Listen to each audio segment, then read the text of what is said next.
Hello. हम लोग पिछले वीडियो में हम लोग ने देखा था 3 क्वेश्चन का आंसर। आज इस वीडियो में 4, 5 और 6 3 क्वेश्चन का आंसर और देखेंगे और हो सकता है कि 7, 8, 9 भी आज देखें। तो क्या है कि ये जो क्वेश्चन दिया है, ये क्वेश्चन दिया है आवृत्ति मॉड्यूलन से क्या आवृत्ति मॉड्यूलन को समझाएं। आवृत्ति मॉड्यूलन को समझाएं क्या है कि देखो, देखिए पहली बात तो मॉड्यूलन क्या होता है। तो मॉड्यूलन होता है कि उच्च आवृत्ति वाले निम्न आवृत्ति वाले सिग्नल को उच्च आवृत्ति वाले सिग्नल पर चढ़ाना। निम्न आवृत्ति वाले सिग्नल को उच्च आवृत्ति वाले सिग्नल पर चढ़ाना क्या कहलाता है, मॉड्यूलन कहलाता है। तो जो मेरा मैसेज सिग्नल है, जो मेरा मैसेज है, जो कि हम फोन किए या जो सिग्नल निकला, उसका आवृत्ति बहुत ही कम होता है और जो कैरियर सिग्नल होता है, जो कि ले जाता है वाहक सिग्नल, वो क्या करता है कि इस पे हम लोग इस पर चढ़ाते हैं। इस कम, ये जो है कम आवृत्ति वाले सिग्नल को हाई फ्रीक्वेंसी वाले, हाई आवृत्ति वाले सिग्नल पर चलाने की जो प्रक्रिया है उसको बोलते हैं हम लोग मॉड्यूलन। क्या बोलते हैं, मॉड्यूलन। तो मॉड्यूलन में एक टाइप है आवृत्ति मॉड्यूलन। आवृत्ति मॉड्यूलन क्या होता है, उच्च आवृत्ति वाले वाहक तरंग की आवृत्ति उच्च आवृत्ति वाले वाहक तरंग के आवृत्ति में निम्न आवृत्ति वाले आधार तरंग बोलो या फिर इसको हमें और नाम बोलते हैं, वो है सूचना संकेत से एक और नाम है सूचना संकेत। ये भी बोल सकते हैं कि आयाम के अनुसार परिवर्तन की प्रक्रिया को आवृत्ति मॉड्यूलेशन कहते हैं। और इसमें यहाँ पे आपको ग्राफ दिया है। पहले का ये मैसेज सिग्नल है और ये मेरा कैरियर सिग्नल है, ठीक है। दोनों मिलके ये बनाया और इसको आप देख लीजिए। सिंपल क्वेश्चन है, आवृत्ति मॉड्यूलन समझाएं, एकदम सिंपल क्वेश्चन है, इसका आंसर आप देख लीजिए।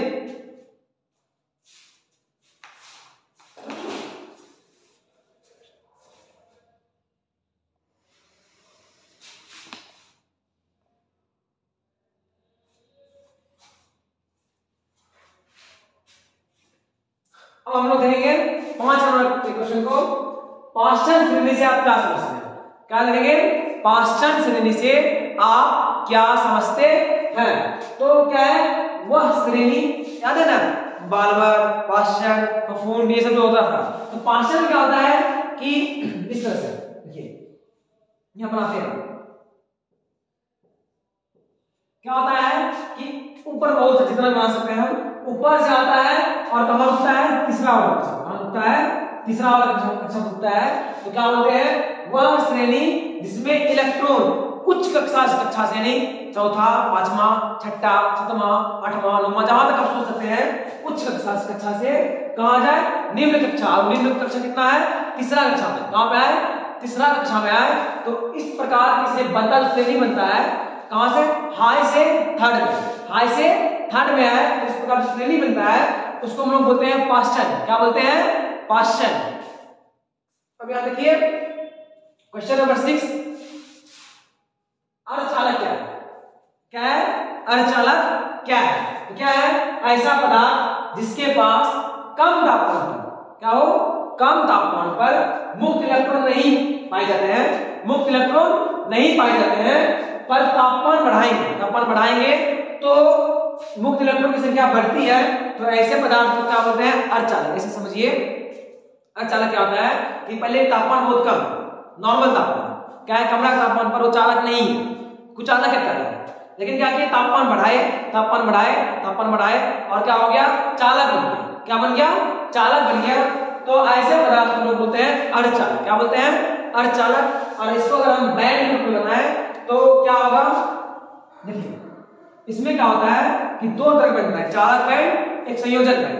चालक बैंड में शुरू क्या होगा कि जैसे तापमान नॉर्मल है तो शुरू में चालक बैंड खाली होगा, पूरी तरह से खाली होगा। तापमान बढ़ाए तो क्या होगा कि संयोजक बैंड से इलेक्ट्रॉन निकाल करके चालक बैंड में चला गया। तो ये जो हुआ चालक बैंड चला गया, जिससे क्या हुआ, तापमान बढ़ाए, संयोजक से निकल के चालक में गया, संयोजक से निकला और कहां गया, चालक में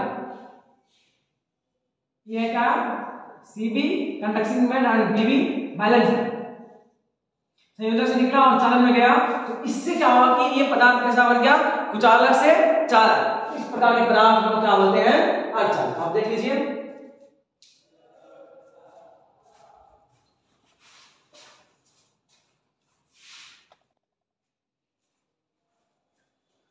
अब आगे देखिए क्वेश्चन नंबर 7।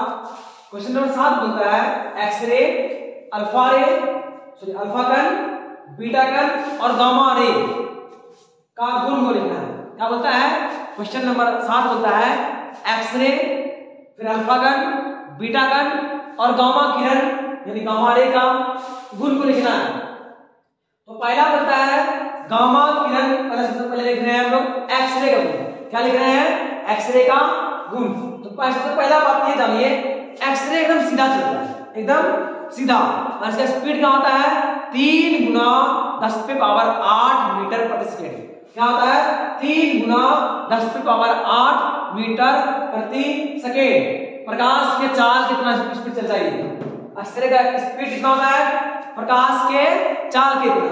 फिर क्या है, जब एक्सरे किसी क्रिस्टल से मतलब किसी ठोस से टकराया तो क्या होता है, चारों ओर फैलता है। क्या होता है, चारों ओर फैलता है।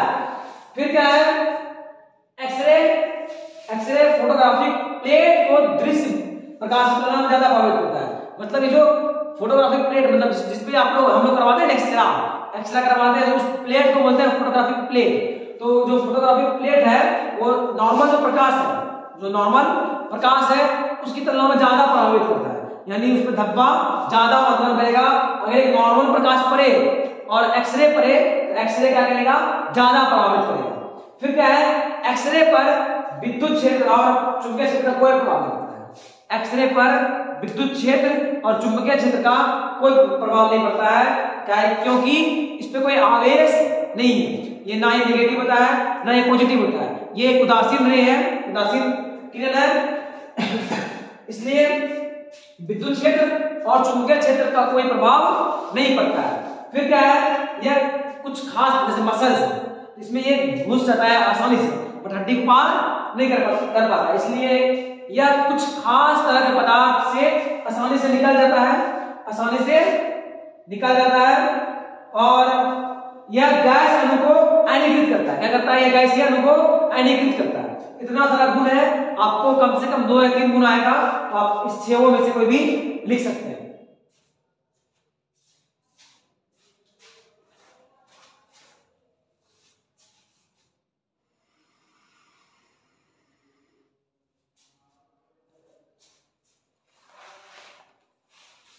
अब आते हैं इसका दूसरा नंबर में वाला में।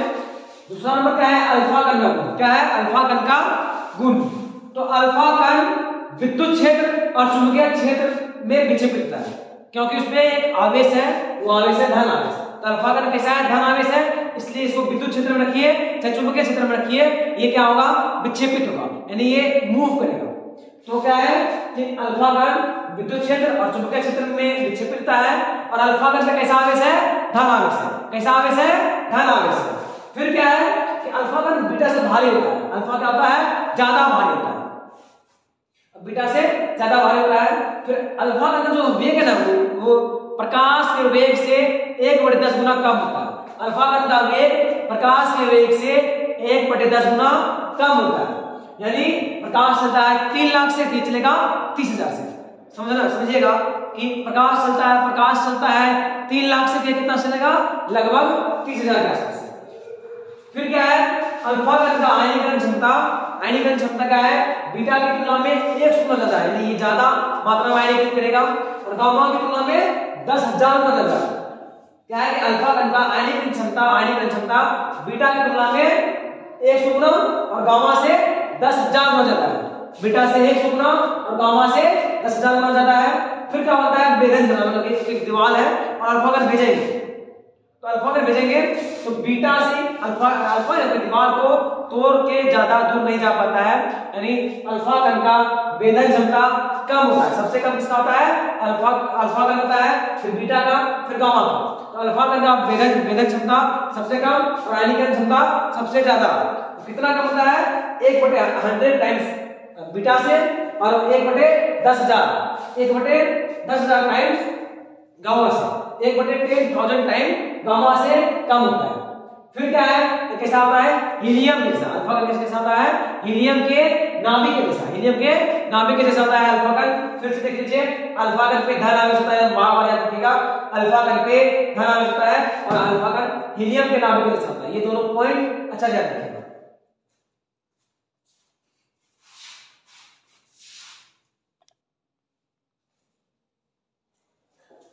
अब यहां देखिए बीटा कण का गुण देखते हैं।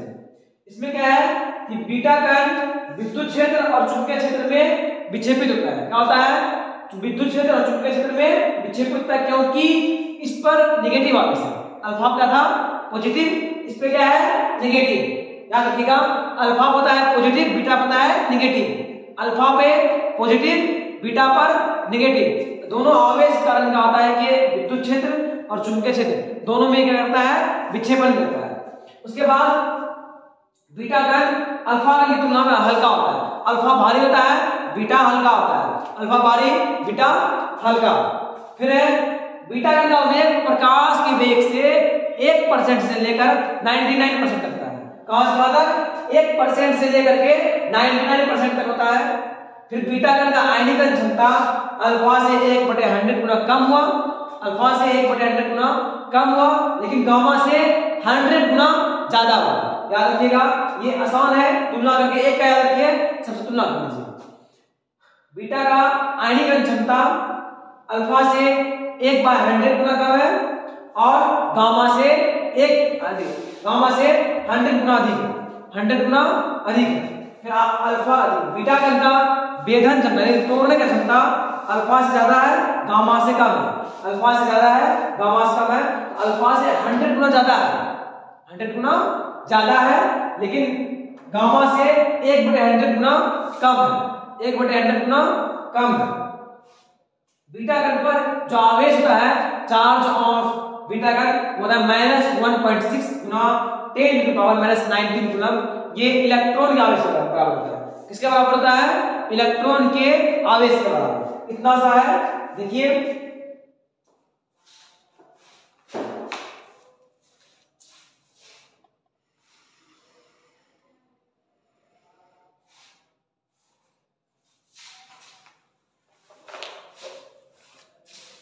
अब देखिए गामा किरण का गुण, गामा का क्या गुण होगा, तो गामा पहली बात तो एक बात जान लीजिए, अल्फा और बीटा कण एक पार्टिकल है, लेकिन गामा पार्टिकल नहीं होगी, क्या है, किरण है, किरण है। तो गामा किरण विद्युत क्षेत्र और चुंबकीय क्षेत्र में विक्षेपित नहीं होते, विद्युत क्षेत्र और चुंबकीय क्षेत्र में विक्षेपित नहीं होता, जबकि बीटा और अल्फा विक्षेपित होता था। अल्फा पे नेगेटिव, बीटा पे पॉजिटिव, गामा पे कोई कुछ नहीं, उदासीन। ऐसा होता है, उदासीन। गामा किरण का द्रव्यमान नहीं, ये द्रव्यमान हीन है, इसमें द्रव्यमान नहीं होता है। यह उदासीन किरण है, यह उदासीन होता है। अल्फा गामा किरण विद्युत क्षेत्र और चुंबकीय क्षेत्र में विक्षेपित भी नहीं होता है, उदासीन होता है, और द्रव्यमान भी इसमें नहीं होता है। फिर इसका वेग होता है, इसका स्पीड, ये प्रकाश के स्पीड के बराबर होता है। याद रखिएगा, एक्सरे का और गामा रे दोनों का स्पीड प्रकाश की स्पीड से बराबर है। अल्फा का 1/10 गुना है और बीटा का 1% से लेकर के 99% तक है। तीनों का स्पीड याद रखिएगा, सिंपल है। फिर उसके बाद क्या है, यह प्रकीर्णित नहीं होता, यह प्रकीर्णन नहीं करता है, यह सीधा निकलते रहता है, यह फैलता नहीं है। इसकी आयनीकरण क्षमता कम होता है। आयनीकरण क्षमता क्या होता है, अल्फा से 1/10,000 गुना और बीटा से 1/100 गुना। अल्फा से 1/10,000 गुना और बीटा से 1/100 गुना कम होता है। फिर भेदन क्षमता ज्यादा है, ये सबसे ज्यादा कोई भी चीज को पार कर सकता है, आसानी से लंबा दूर तक जाता है। तो क्या है कि इसका भेदन क्षमता 10,000 गुना और बीटा से 100 गुना, बीटा से 100 गुना अधिक होता है। फिर यह फोटोन की तरह, कैसा होता है, फोटोन की तरह। सब कुछ याद रखिएगा, सिंपल है। हम एक बार फिर से दोहराते हैं। अल्फा पता है धन आवेश, बीटा पता है ऋण आवेश, गामा कोई आवेश नहीं। अल्फा चुंबकीय क्षेत्र और विद्युत क्षेत्र में विक्षेपित होता है, बीटा भी विक्षेपित होता है, लेकिन गामा नहीं होता है। फिर अल्फा भारी होता है, सबसे भारी होता है, बीटा उससे हल्का होता है, गामा में कोई द्रव्यमान ही नहीं होता है। फिर इसका बात करते हैं स्पीड के में, तो अल्फा का स्पीड प्रकाश की चाल से 1/10 गुना होता है, बीटा का 1% से 99% और गामा का स्पीड प्रकाश की स्पीड के बराबर होता है, प्रकाश की स्पीड के बराबर होता है। फिर क्या है कि बीटा कण का अल्फा कण ना, अल्फा कण का आयनीकरण क्षमता ज्यादा होता है, बहुत ज्यादा होता है, गामा से 10,000 गुना और बीटा से 100 गुना आयनीकरण क्षमता ज्यादा होता है। लेकिन बीटा का आयनीकरण क्षमता अल्फा से 1/100 गुना कम, लेकिन गामा से 100 गुना ज्यादा, और गामा का कम होता है 1/10,000 गुना कम और बीटा से 1/100 गुना कम। फिर आते हैं भेदन क्षमता, तो अल्फा का भेदन क्षमता सबसे कम होता है, गामा से 10,000 गुना कम, 1/10,000 गुना कम, और क्या बोलते हैं अल्फा से, फिर बीटा से 1/100 गुना कम। फिर से सुनिए, अल्फा कण का भेदन क्षमता, अल्फा कण का भेदन क्षमता गामा से 1/10,000 गुना कम, गामा से 1/10,000 गुना कम, और बीटा से 1/100 गुना कम।